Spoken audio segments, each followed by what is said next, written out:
Action Figures Resource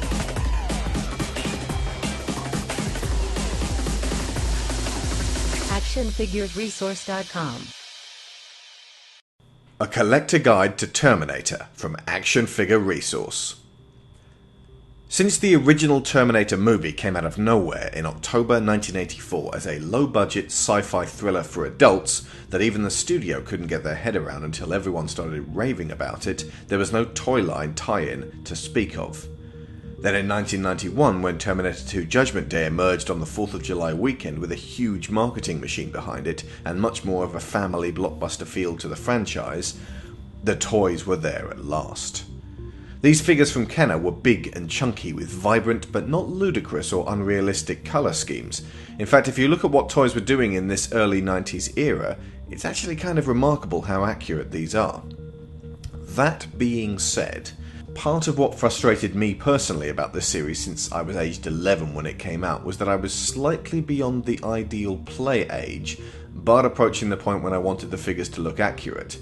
There were several versions of the T-1000, none of which looked particularly like Robert Patrick, and most of them centered around a play feature like this missile launcher that comes out of his back, which all fans know he couldn't make with that mimetic polyalloy body. Just knives and stabbing weapons. None of the T-800 figures were just Schwarzenegger in full leather jacket with interchangeable heads, sunglasses, no sunglasses, and battle damage, plus an interchangeable battle-damaged arm, a minigun, and a grenade launcher. I mean, as a child, that seemed like a no-brainer to me. The closest we got was this version with two bare arms, one of which was interchangeable with an enormous bulky missile launcher, and of course, non-swapping heads. Also, it seems like a little thing, but these bent knees, ostensibly there to lower the figure's centre of gravity and support him when he's pointing this enormous arm cannon, look really unnatural for a Terminator. Part of the character's identity is a stiff, upright gait and a relentless pace. These knees made him look too organic.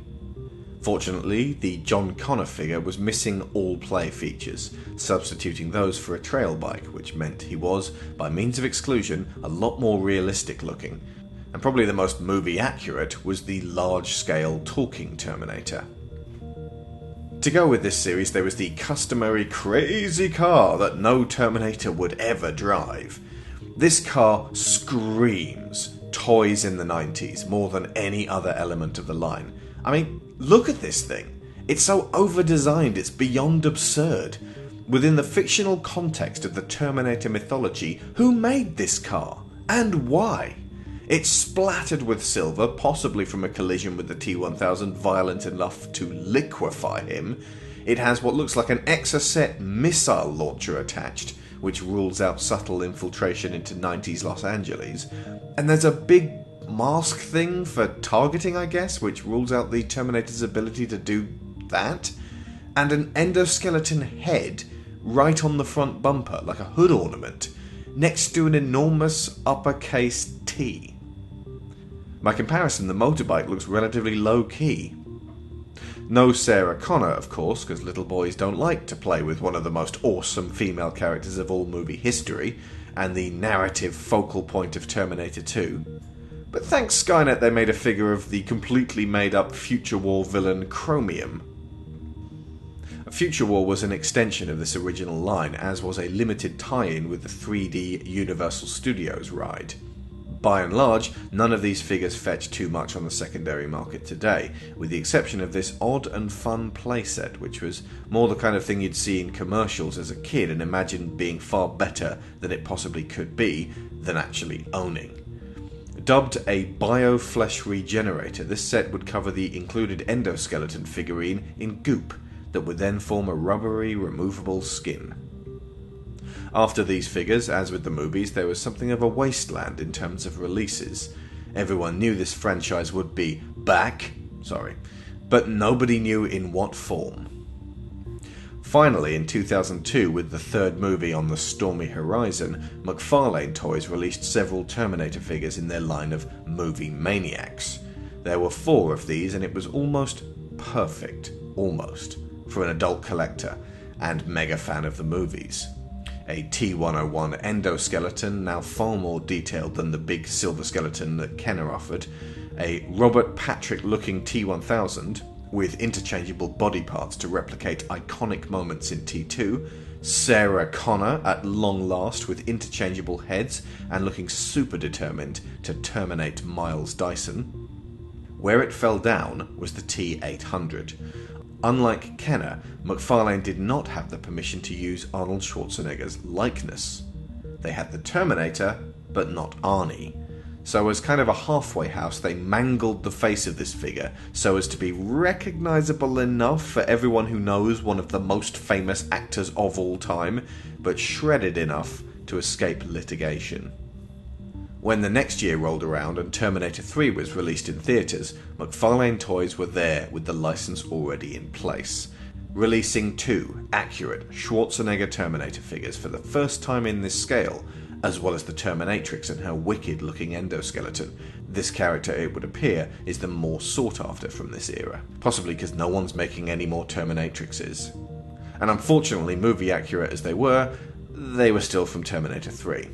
Then in 2009, when Terminator Salvation semi-rebooted the movie series again, Playmates now had the license, and brought things back full circle to a more kid-friendly and play-oriented series of 3.75-inch scale figures. Playmates, of course, from the Teenage Mutant Ninja Turtles fame. Since this movie is set during the Future War, this toy line is actually far more in line with G.I. Joe, with vehicles to match, as well as 10-inch supersized figures and a glut of slightly disturbing Terminator dress-up toys. Also in 2009, the first Terminator Mini-Mates emerged. As always, these packed an enormous amount of personality into selection packs of tiny framed, posable figures. Once again, the emphasis was on the first 2 movies. From this point on, the Terminator license was held by NECA, who delivered several lines based on the fan-favourite first 2 movies. These finally managed to deliver accuracy, quality construction of figures, multiple heads, scaled weapons, and even posability, all based on the characters we wanted to see. This meant the first examples in this scale of a movie-accurate Kyle Reese and the original Terminator, and several perfect Schwarzenegger likeness T-800 examples from Terminator 2, as well as the T-1000 again. More recently, NECA began releasing figures based on 80s and 90s era video games rather than movies, which meant vibrant, stylized color schemes.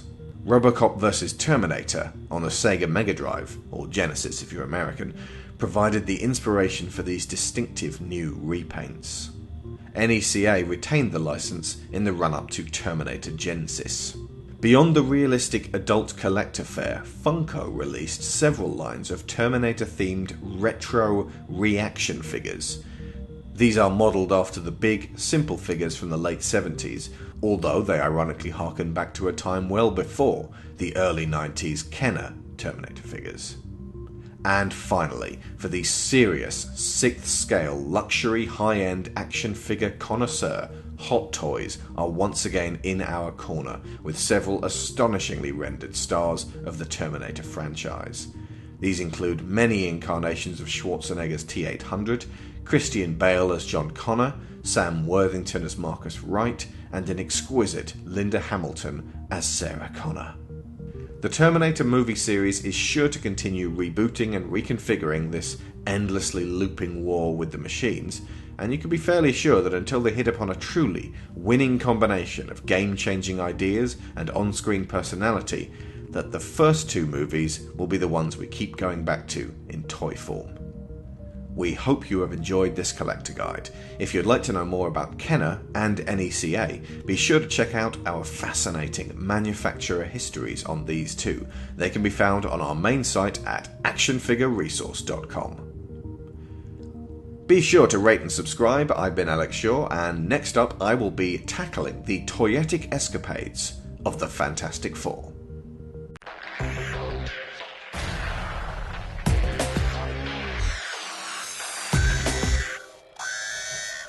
Action figures. Resource. ActionFiguresResource.com